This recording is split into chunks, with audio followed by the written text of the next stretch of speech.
Howdy folks, it's Astrid. I thought I'd do something a little bit different today. I've had a lot of people asking me what my process, what my procedure is as far as sound engineering, both with the live sound, which I'm not going to cover today, but also with multi-track recording, which I have done a lot of, a few on this channel even. I'm hoping to do more of those. So anyways, I am on this project with a song called Gravity because it's the project that I'm working on right now. No particular reason I'm on this one, just because it's where the creative juices are striking. It is a cover song. I'll get my screen recording started here, and then I can kind of walk you through the process a little bit.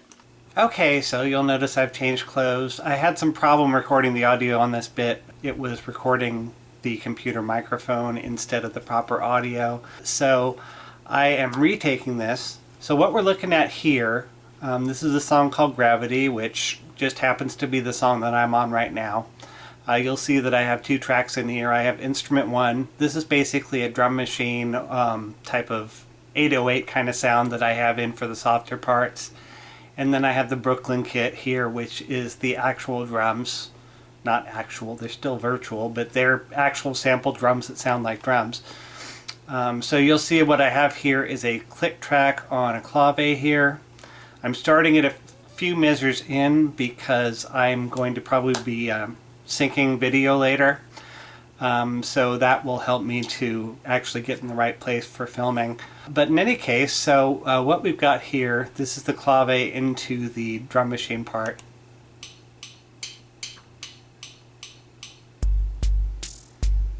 So you'll see very kind of old school, kind of 80s kind of drum sound. And I probably am going to compress this a little bit further. So here we have where the actual drums come in, and let me just show you that for contrast here. I'm starting on the drum machine and this is going into the actual drum bit. There's a pause here.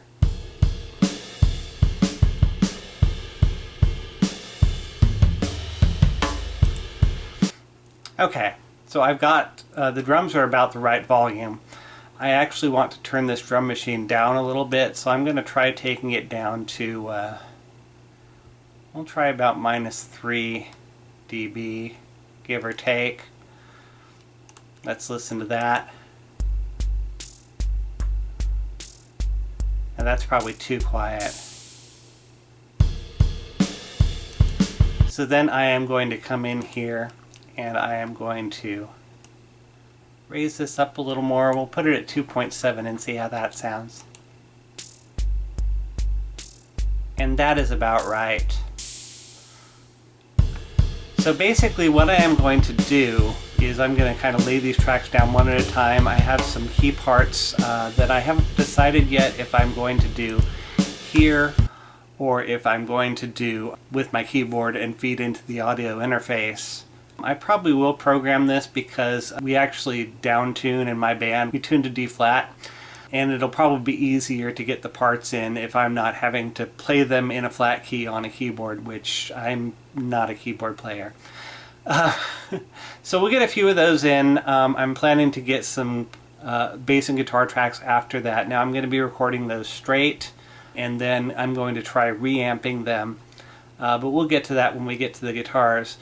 In any case, what I'm looking for here, you'll notice I'm keeping things centered for now. So my philosophy is I'm going to keep things in mono mix as I'm laying tracks down. The reason that I'm doing that is when it sounds full in mono, it's going to sound beautiful and three-dimensional, etc. in stereo. If it sounds cluttered in mono, you've probably got too much stuff in your mix. And that is a problem that I have a tendency to do.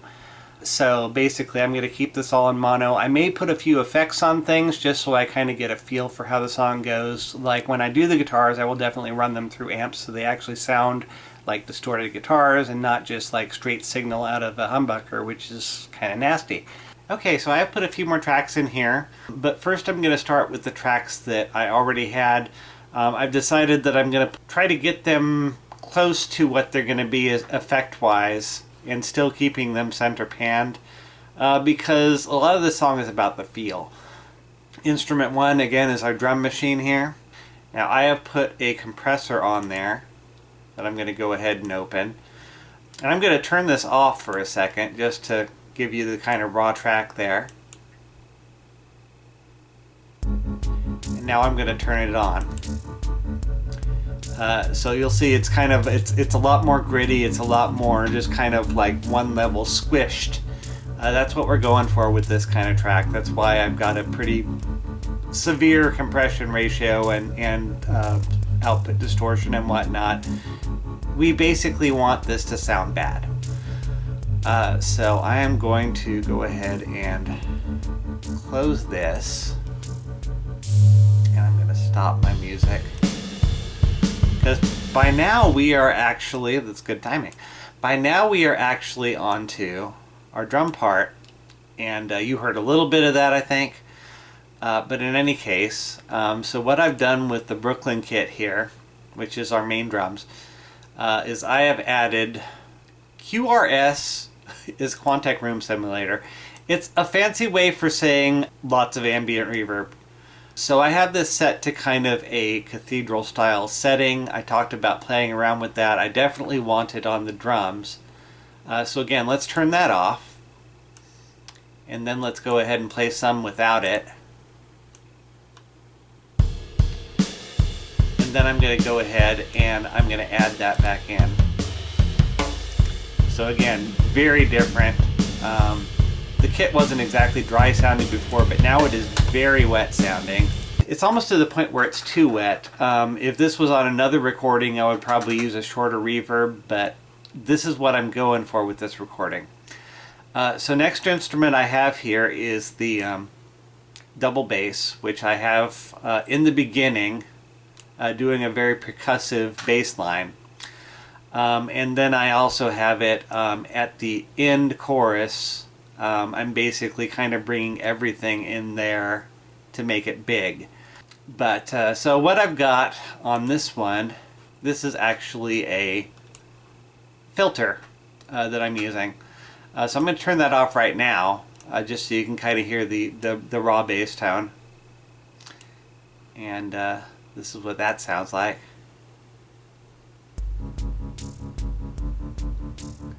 And now I'm going to turn the filter on. So this is subtle, but it's there. It gives it a little bit of movement, and not in like a flangery chorusy kind of way. The original has a synth part, I believe, for the bass line here. So I'm trying to bring a little bit of that in, maintaining, I want to use a lot of classical instruments on this because, you know, I'm going for kind of the old school kind of churchy vibe. So that's our double bass.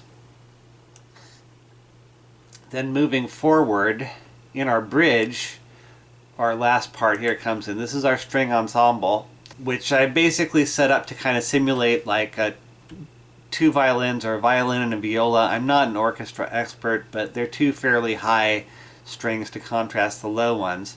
And what I've got these set up to do is just stabs on every half note, basically. Not playing half notes, but like a quarter note stab and then off again. It's very much kind of a Gangsta's Paradise kind of vibe. And right now I don't have any effects on that, which I probably should have done before recording this, but I'm going to just, because again, I can't hear what I'm showing you here, I am going to, first of all, play those two for you straight, just so you can kind of hear.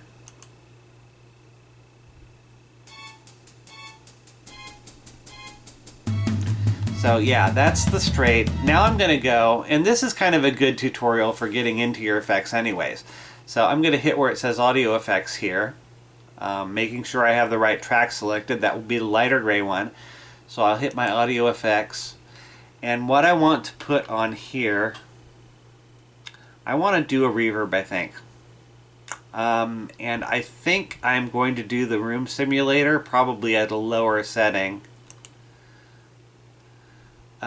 So I'm gonna try that out now, and then I'm actually gonna listen back to this and adjust as needed, because it's probably too much, but just so you can kind of hear the difference. So again, this is it dry, and now I'm turning it on.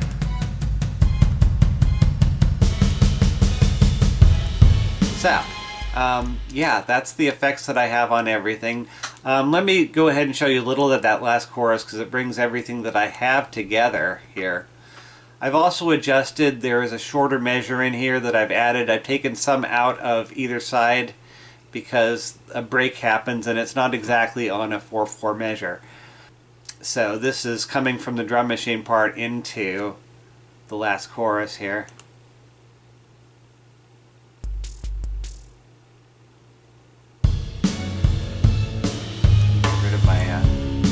Not get rid of, I'm going to close this window. So yeah, that's basically what I have now. This is all of the software instruments I think I'm going to put in here. I wanted to do a pipe organ, but I couldn't find a good pipe organ sound, or any really pipe organ sound in what I have as far as plugins and presets and whatnot. So I am going to probably bring in my keyboard and either perform it or try to figure out MIDI on that device so that I can use a patch that just, you know, sounds very much like a pipe organ, because I'm going for verisimilitude here. I'm an organ snob because I work at a church and we have a giant pipe organ, and Astrid, you're asking, why don't you just go and record that? And I'd love to, but A, I don't know how to play it, and B, I wouldn't want to impose on the organist at the church who does know how to play it. And also, you know, the nature of this song, I don't know, it might bring up things that, you know, people in the church might have problems with. So, I'm going to try to do it myself because, you know, that's how I learn stuff. And if I fail, I fail, and I'll just do something else. Okay, so before I went any further with the mixing process, I thought that I should show you the physical instruments that I'm using for what physical instruments are going on here. This one, this is a Casio CTX 5000. Yes, I proudly rock a Casio. And the pipe organ tones are amazing, as are many of the other tones on that instrument. If you hear keys on any of my stuff that's not a software instrument, that's where it's coming from. The other one you've heard is my Squier vintage modified Jaguar bass. I am using primarily this P-bass pickup here with a little bit of the bridge blended in for bite. The bridge is on full tone, and then the neck tone is, I would say, about 7 or 8 o'clock. So it's a relatively dark P-bassy kind of tone. So dark but punchy, which was important to me since I knew I would be putting some distortion on it and I didn't want it to get too muddy. So acoustic tones on this song are provided by my venerable Sada classical guitar. This is a luthier from Japan. I suspect was purchased by my mother, which this used to be her instrument, when she was living in Japan. Which unfortunately I missed all of that. My sister was born in Okinawa. I was born right here in the States in Texas, so yeah, you win some, you lose some, right? And then finally, the star of this song, this is my Greg Bennett SG sort of copy. It's not an exact body duplicate, but it's definitely that style of guitar. The pickups in here are Duncan designed. They are basically the Duncan distortion spec, but built overseas. It's a great guitar. There's a whole story behind it, which I've done videos about on my old channel, so I'm not going to bore you with them here, but I thought this instrument overall kind of captured the tone of the song in more ways than one. So that's my go-to instrument. So you will see that I have 2 new tracks on here. I have my organ track and my bass track. I'm going to start with the organ here because it is simpler. So you'll see what I've done here. As I said, I'm not a keyboard player. I basically played this through until I got one good repetition of whatever riff that I'm on, and then I looped it. Except for the end section here is different, and at the very end of the song I had to do some playing with. But long story short, I put together a coherent organ line faster than I could actually play one. So that's going to be, let me just play the raw organ. This is stereo, so if you're listening in stereo it might sound a little better.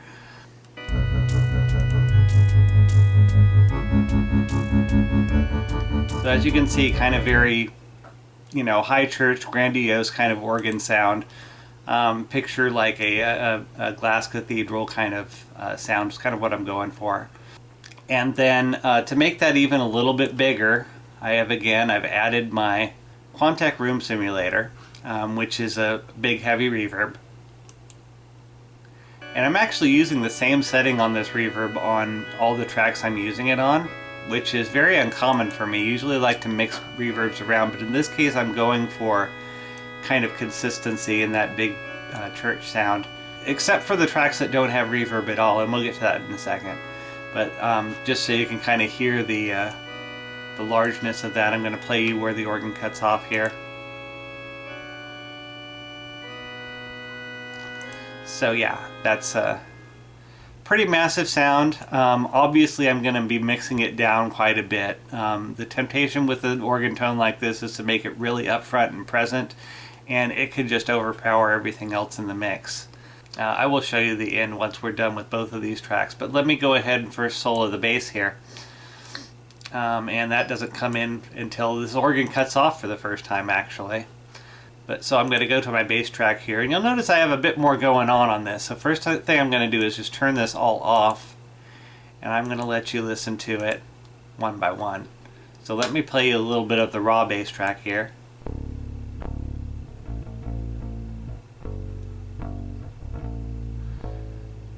So as you can hear, it's a little bit sloppy. There's a lot of really loud notes, there's a lot of really soft notes. You can hear some finger noise. So first thing I'm going to do to take care of that finger noise is I have my noise gate here, which I'm now going to turn on. This literally is just the setting the noise gate came up at. So happy accident there. Usually I have to adjust it a little bit, but you know, if it ain't broke, right? So let's give a listen with that noise gate. So you can see it's kind of getting there, but it's still pretty rough. Next comes our compressor, and this is where the magic happens with bass. With this one, the things of note that I've done here. We have this lower threshold here. That is basically will raise the floor at which lower notes get bounced up. And this threshold over here is the limiter threshold, and that will determine the point at which higher notes get brought down. I, of course, am talking lower and higher in terms of volume and not in terms of pitch. And then we have the distortion, which I have put on clip. I want this to be a kind of dirty bass tone, and so we're going to start with the compressor, putting a little clip on it. So let me show you, this is before with just the noise gate. And now here comes the compressor. So you'll notice that there is a bit of volume boost there, and things are definitely a lot smoother with that on. Next thing I'm going to be doing is adding a distortion to that. And I am using the Distortion 2 preset for Logic. This is set to nasty because that's the kind of names they use. There's growl, bitey, nasty, class AB soft, class AB hard. Why would you not use nasty? Plus I tried them all and this was the one that sounded good. So I've got pre-gain set to about 230 here. I've got drive all the way up. I've got tone straight in the middle because I don't want to mess with the EQ at this stage. Again, here's without. And here is adding the distortion in. Again, gives it a little bit more bite. I'm trying to keep the overall distortion level relatively down on the bass. You still want the bass to carry out its primary function, which is, you know, anchoring down solidly that low point of the song. And if you're adding distortion to it, you're actually adding a lot of higher harmonics. So bass tones can get very muddy, can interfere with the guitar tones sometimes if you add too much distortion to them. But I've just added a little bit to make it sound, you know, dark and menacing and all that good metal stuff. And then the last thing that I have here is the all-important bass amp. Now I did contemplate using an actual amp here, but I wanted to kind of use this as an experiment to play around with some of the amp plugins. And if it didn't work, then the next thing that I would do is go to an actual amp and just reamp it. But it turned out to work pretty well. So I've got the gain set at about 3, bass at about 6, mid at about 7, treble I left where it was, compressor is off.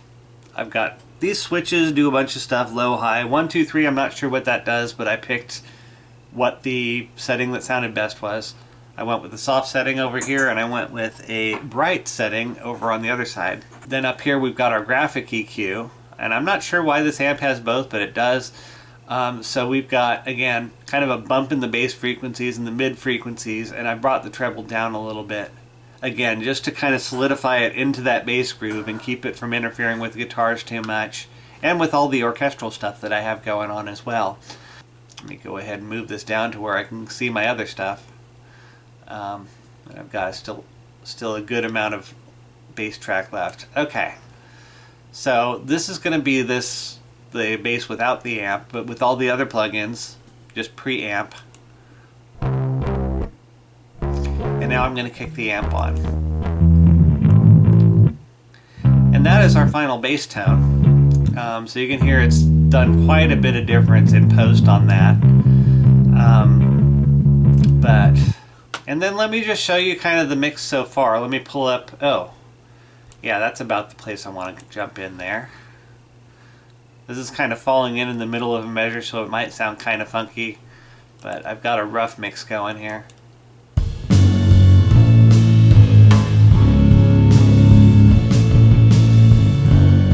So that's that. Next step is going to be to add all our other instrumental tracks, which are not many, and then I'm going to do vocal, so stay tuned. Okay, so welcome back. I have laid down hopefully the rest of my instrumental tracks here, which is actually exclusively guitar. So what I've done is I have taken 2 rhythm tracks, one from the bridge pickup and one from the neck pickup, and both of those are on full humbucker mode, so basically we're getting a pretty raunchy sound with both of those. Going for kind of a metal, kind of Evanescence type of tone here. And then I've got the lead guitar down here. I actually recorded that last, but we'll get to that when we get to it. So we're going to start with this rhythm bridge. And just so you're aware, I'm going to be kind of speed running the guitars because, well, a lot of it is kind of duplication here. But the main idea is I want to separate these tracks. I want to make them big. So that they sound like a lot of guitar happening when it's really, particularly these rhythm tracks, when it's really only 2 tracks, I want it to sound like a big 2 tracks. So the first thing I've done with the rhythm bridge is put a noise gate on. Matter of fact, I probably should have done that on everything, but the bridge was the one that really needed it. Next thing I have here is a scanner vibrato, which is the first time I've dealt with this. I'm not exactly sure what it does. But I put it on type C0, which I'm guessing is the chorus type of effect. Let me actually solo this track first. And then I am going to just start with the noise gate on. And I'm going to build with the scanning vibrato here. So here we go. This is straight, and then I'm turning on the scanning vibrato there. So you see it's added a little dimension, it's subtle here. Now here's where we get into the good stuff. We have distortion. This is just set on a crunch tone, and it's set pretty high. Drive and output are both around about 2 o'clock. And then I've got tone fairly high as well. Because again, this is kind of... The idea with this track is I want that bridge pickup bite to it. I want to note clarity. I want people to hear what's being played with this. So it's going to sound relatively, I think, a little bit smaller, but a little bit more focused by itself. So that in mind, let me go ahead and play a little more, then turn on the distortion. And there we've got that. And then the next thing that I've set up here is basically a blackface Showman amp. This has got a Stadium 2x12 cabinet with an SM57 on it. I just played around with the amp models and speaker models until I found something that worked for the tone I was going for. So you're going to see a lot of mismatched equipment here, so I hope that doesn't bother you too much. And then we've got this set basically, lots of treble obviously, lots of mids, and the bass is turned down. Gain is all the way up on this because it's not a high gain amp.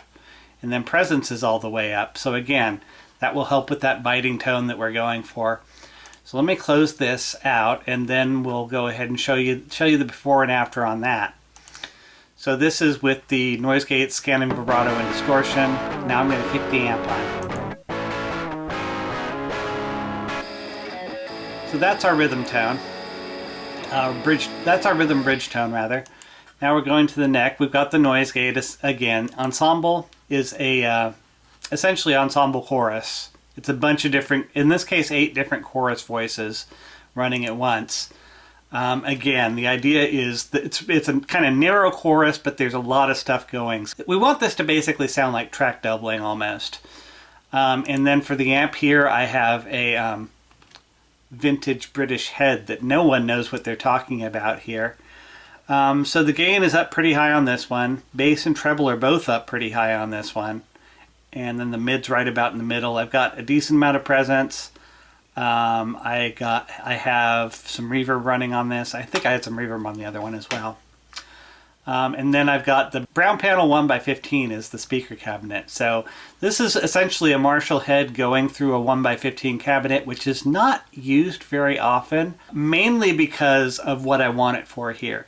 And that is, I want just a big saturated tone, almost to the point of being muddy. I want to just hear a lot of that distortion. I want it to fill the room. I want you to feel this kind of tone before you actually hear it. So that in mind, I'm going to go ahead and start with just the noise gate on this. So we're going to play this, basically the same section. And I'm going to start with the noise gate. I'm going to kick in the ensemble here. There's our ensemble. And now I'm going to kick in the amp. So there, that's pretty much the tone that I was going for. I did consider running these out and through amps and what's called reamping them.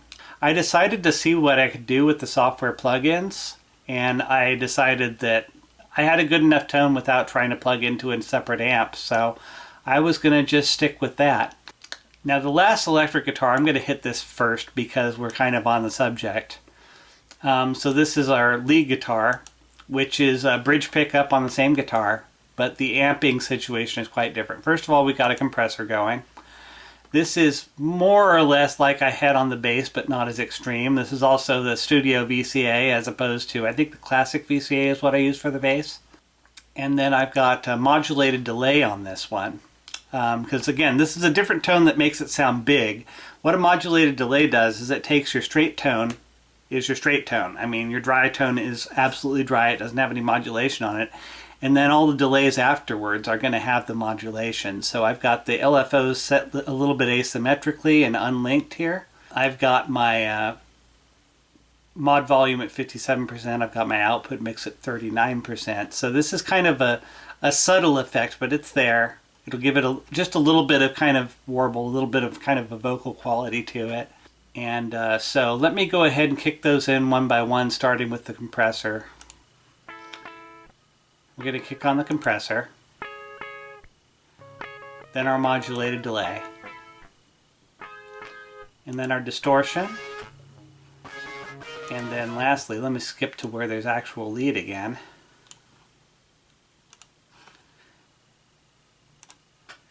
And then we're going to kick on the amp here.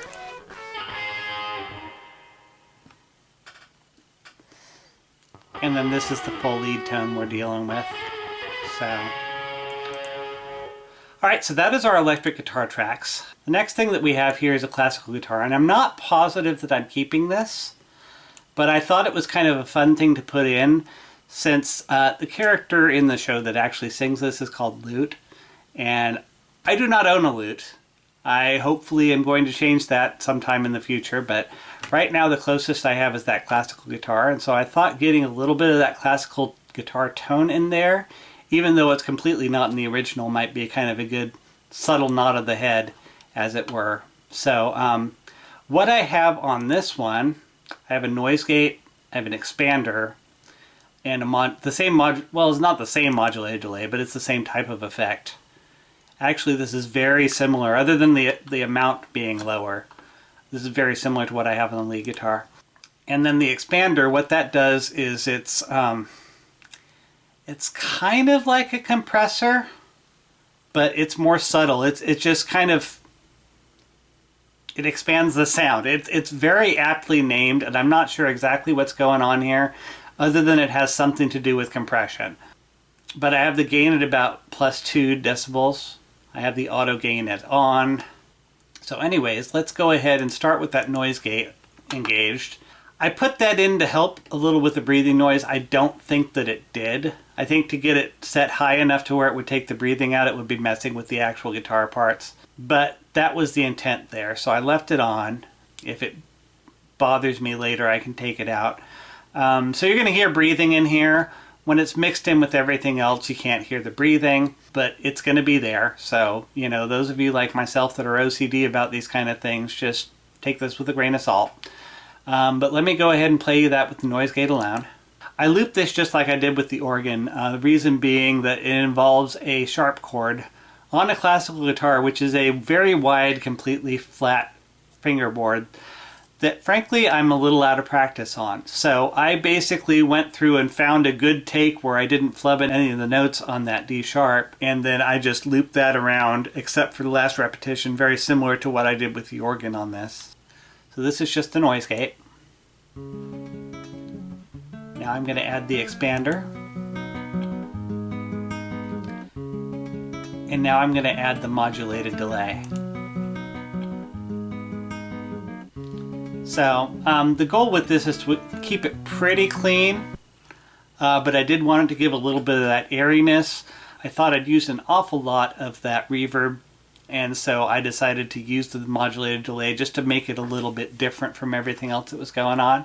That said, I'm not positive I'm going to keep this in. As I said, the mix is getting a little cluttered, and the intro actually sounds really good without it. I did record some of this on the ending as well, but again, I'm not positive I'm going to keep that because that's where it starts getting really borderline cluttered, and so I'm not sure if it's going to be too much. In any case, that is it for the instruments, all 10 tracks of them. Now we're going to start doing the vocals, so I will check back with you once I have those recorded. Okay, so I've been a little busy in the downtime between takes here, but I have got all my vocal tracks taken at this point, which is 1, 2, 3, 4, 5, 6, 7 of them.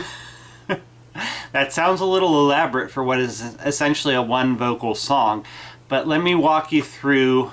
So first of all, I have what I've called lo-fi main vox, which is going to be verse 1 and the brief break before chorus 2. The idea, as the name may imply, is for this to sound very lo-fi. So it's supposed to sound kind of like 1920s, 1930s radio kind of sounds to rip off another character from the franchise. Okay, here we go. We'll start with verse 1. So what I've done here, and I'm going to speed run these vocals a little bit, but this one I want to spend a little bit more time on. I played around with putting a noise gate on here. As you can see, that one is rayed out, which means it's turned off, because I didn't like how it was cutting the voice off. The mic going into here was probably a little bit soft, and that was my fault, but nothing that I can't fix in post. So I have added a distortion stomp box to this, actually grit, which I think is supposed to be a rat or something similar. I've put the distortion relatively low, that's about 10 o'clock. Put a lot of filter on there. Specifically, this is kind of a high frequency bandpass filter, and then volume is about midway, so that's added definitely a little bit of grit there. Compressor here, I have definitely put a decent amount. It's a low ratio, but I've got a decent amount of threshold on. Actually, I don't have the limiter on, but I have a decent amount of threshold bringing the low parts up. And then I have Silververb, which is a different type of reverb than the one that I was using on most of the song. I wanted these vocals to sound a little bit different, but still have that kind of airy quality to them. So let me just briefly turn these all off and then turn them on one at a time, just so you can get an idea what I'm talking about here. So we're going to kick on the distortion. And then we're going to kick on the compressor. But to burn them all, I still got a job to do. My mission's and then here's the reverb. Only a traitor could consider making peace. That is our lo-fi main vox. Next we're going to go to, actually these are 2 takes that I'm going to go ahead and solo here. And what I'm doing here is true doubling. In other words, I have recorded the exact same thing twice. In other words, I've sung it twice into here. And of course, no matter how expert of a vocalist you are, which I am not, but no matter how expert you are, there's going to be slight variations in pitch and in delivery in both performances, and what that will do is kind of naturally create a chorus type of effect. You've probably heard this effect with choirs, more on that later. So what I have going here is I have a compressor. Ratio is fairly high on this one because I wanted to bring the low parts up primarily. I have a hard distortion on it. Input gain is raised. Yeah, that's about it. And then I have the exciter, which is basically just adding a little bit of upper harmonics, making it a little bit more trebly, kind of. And then I have the quantum room simulator, which is the one that I've been using on most of these tracks. I have this, oh, that's interesting, it's set at 2 seconds. I thought I had this set shorter. Maybe okay, it's set at 2 seconds on these, which is fine. I may adjust that later, depending on how I feel about it, but yeah, so this is essentially the same reverb that's been going on all the cathedral stuff that's going on the main vocals. So again, let me turn all this off, turn it on one by one. And I'm going to be doing that on both tracks, so bear with me. This is the raw takes, just mixed together. Now I'm going to add the compression in. Now I'm going to add the exciter, bring out those upper harmonics. And lastly, I'm going to bring in the quantum room simulator here. Okay. So that's our main vocals. I'm trying to get them exciting. Like, I wanted to add a little bit of edge that isn't there in my natural voice because I think it suits the song. Next one I have labeled as Backup Fox Adam, which, if you're familiar with the song, refers to the character that does the backup / harmony vocals on it. So on Adam we've got compressor, Quantex room simulator. I don't really need to explain much on this. They're used for the thing I'm usually using them for. So I'm going to just go ahead and play this for you and then kick them on one at a time. This is the raw take here. Yeah. Burn them all. So you can see that's kind of very soft and in the background. So that's why I put the compressor on, was to bring this bit up. Well, among other things, this is the main reason I put the compressor on, was to bring this part up. So we're going to do with just the compressor here. Yeah. Burn them all. And then we're going to put on the Quantex room simulator, and I'm going to go into a little bit of the chorus here. Yeah. Burn them all. So into the verse here. The princess has to pay for what she. Most of what I'm doing here is octave doubling, and then I'll go into harmony later in the song. I can see the clouds. No. Now this was kind of a difficult thing emotionally for me to take because I've been trying to train my voice out of this range. As a trans person, you kind of end up doing a lot of that. As a trans woman anyways, trans men get it easy on that respect. So the timbre on this is a little different than I used to sing, but I think it works with the rest of the song. It's a little bit more mellow, a little bit more mid to bass heavy, so it contrasts well with the other vocals. Again, with the low vocals here, I have actually a choir section. These are 3 takes of voices in 3 different octaves. So one is like kind of the very bottom of my range, the other's the very top of my range. I have on all of these, I originally only had this on the upper one because it was stretching as far as my voice would actually go, and so the notes were a little sour sometimes. But I ended up putting pitch correction on all of them. Then I put a chorus ensemble, which again is kind of to help them sound like more voices. Then I put a Quantex room simulator because that's going to really make it sound big and echoey and choir-like.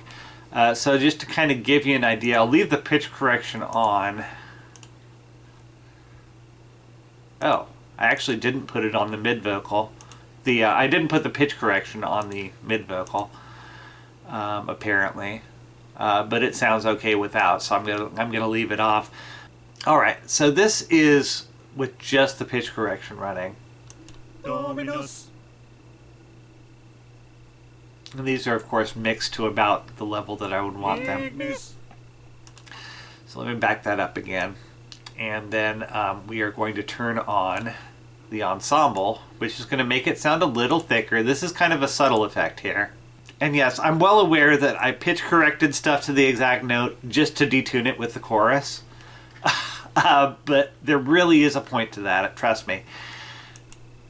So this is with the ensemble. It's kind of boring because it's just one word at a time like that. But again, you can kind of see the vibe we're going for. Now I'm going to kick it into high gear. This is adding the Quantec Room Simulator. This is what's really going to make it sound big. And then we have that.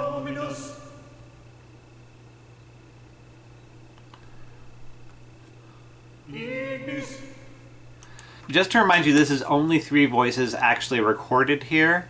So I was very, very pleased with that result, especially when it gets into the mix, which I'm not going to show you now because I kind of want the song itself to be a surprise. So I have just about finished the mix here. You will see a lot of yellow lines here. These are automation lines. And it looks complicated, but don't worry, I will walk you through it. I've also done some pannings of individual tracks. The idea is I want this intro section / verse 1 to be quiet and mono, kind of to fit into the old school kind of radio vibe that I generally modeled it after. These yellow lines here represent your volume in the automation tools. So you'll notice a lot of them are sloping down to the beginning of the song. The value they're sloping from at the very beginning here is whatever I set the median at before I went into automations. So this is, for instance, down 0.9 decibels from where the volume setting is actually at on the track. This is 1.7, etc. So in the intro I have, of course, drum machine, I have the bass, the string bass rather, I have the organ, I had the classical. I did end up leaving the classical in there. And then I have, of course, lo-fi main vocals. I will tell you one thing that I did on these. So on the lo-fi main box, I had my noise gate off, which was intentional. I have my grit. This is the thing that I changed. I went from a distortion about 2 o'clock or so, and then I brought it all the way back down to like 9. And then I put the volume all the way up to compensate for the difference. Basically, it ended up being a little bit dirtier than I really was hearing in my head. So I am going to now solo this track just so you can kind of hear what I did there. Does no one know who they're dealing with? Think I'll let it go. Forget and forgive. So again, it still very much has that grit, that distortion to it, but it's more managed and it's a little more intelligible as far as the words being said.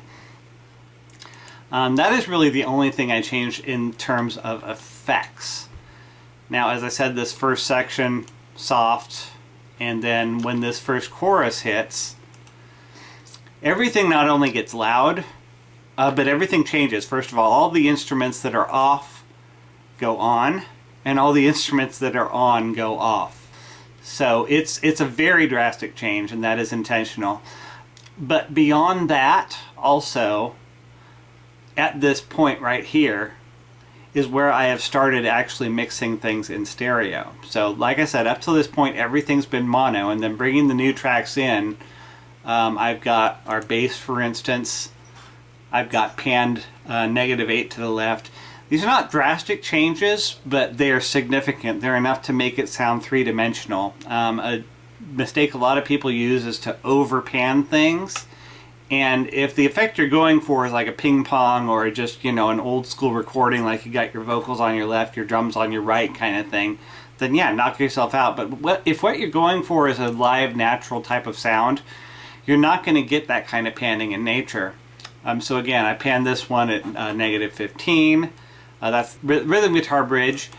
Rhythm neck I have panned at +15. So what's going to happen is the bridge pickup is on the left and the neck pickup is on the right. And as I mentioned before, they're run through different amp setups, and so it just makes for a really big sound without necessarily being louder than everything else.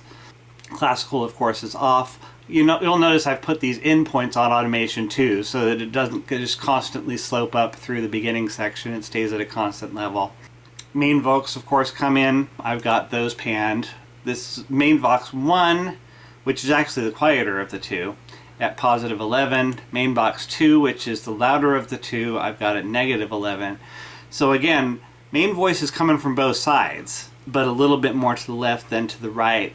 Now this is kind of weird and atypical because our backup vocals, the atom part here, it's still coming in the middle. So I've got my mains panned and my backup vocals centered, which is the opposite of how people normally do it, but I think it works for this context. I have all my choir voices, of course, when they come in again, still centered. So what's going to be panning is these two main vocals, the guitars, and the bass. And, you know, it's a subtle effect, like I said, but it's enough to where it really just makes it sound big in a way that just increasing the volume won't. So let me just give you briefly that transition there, just so you can kind of hear it. Alright, so this is it here.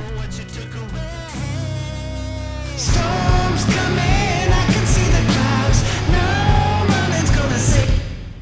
So again, very big. This is what we would call the hit of the song. This song is very short and it's all about dynamics. So I have gone ahead and made that first chorus loud, but also given myself some place to build, because you'll notice a lot of these instruments are not in it. I still don't have the strings, I still don't have the organ, I don't have the lo-fi main vocal. So that's going to continue through the first chorus that way. It's basically just drums, bass, guitar, vocals. That's it. And then we're going to come into the bridge 1. Here is where our organ comes back in, and you'll notice I brought the level of that up a little bit. You will also notice that it swells over time significantly because this section is basically kind of one giant build. And then what else do I have in here? I have the lead guitar comes in for the first time, and this is sticking at 13.7 is that. Yeah, this one is actually very slightly increasing as well. I didn't need to do as much of that as I did with the organ, but when it came in at the very last few bars here, I wanted it to be significant right before the drop off here. Main vocal, yes, I did a little bit of that swell too. You'll see here on the main vocal, on both of them actually. Backing up a little bit, I forgot to mention on the first chorus, on the parts where the backup vocal drops out, you'll notice I've actually raised the main vocals in both channels just a bit, just so it doesn't sound like something's fallen off, but I've got it mixed to the point where it's not going to be jarringly louder than the surrounding track, even though it is louder. So that's a delicate balancing act. It definitely takes some experience, takes some finagling to get where you want it. And then of course we have our choir coming back in. I don't think I have them. No, I have them at the same volume. Okay, so I have one volume for the bridge on those. And then it comes up to the loudest choir voicing is right before we go into that last chorus. And again, because we've got the drop off here, we've got the really quiet just vocals and drum machine, then we've got the choir, then everything hits. So it's kind of a melodramatic build, as it were. But let me kind of go back and show you, while we're on the subject here, for the bridge. I think this is where, this is where the bridge starts. Just for comparison, I'm going to show you the start and the finish of this bridge, just so you can kind of get an idea how stuff has swollen through the course of it, because it's a significantly long section. Significantly long for this song. So there's that, and then let me go to all the way to the end of the bridge here, and then I'm just gonna play that for a second. So again, you see it's gotten quite loud at the end of that, and then I'm going to go ahead and now play through that again into that last chorus, and everything's going. Literally everything is in that last chorus. I thought about taking a few things out. Oh, take that back. The drum machine is not in the chorus.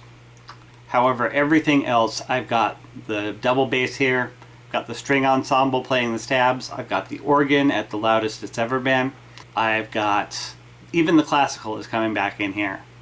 I played around with it both ways, and it's like it's really, a lot of these voices are subtle, but they're there and they make it sound fuller. If you're really listening for them, you can hear them, but the idea is more like an orchestra where you're not hearing so much the individual instruments as you are just the massive wall of sound on this last bit. So, with way too long of an intro, without further ado, let me kind of give you that transition there. So this is bridge into last chorus.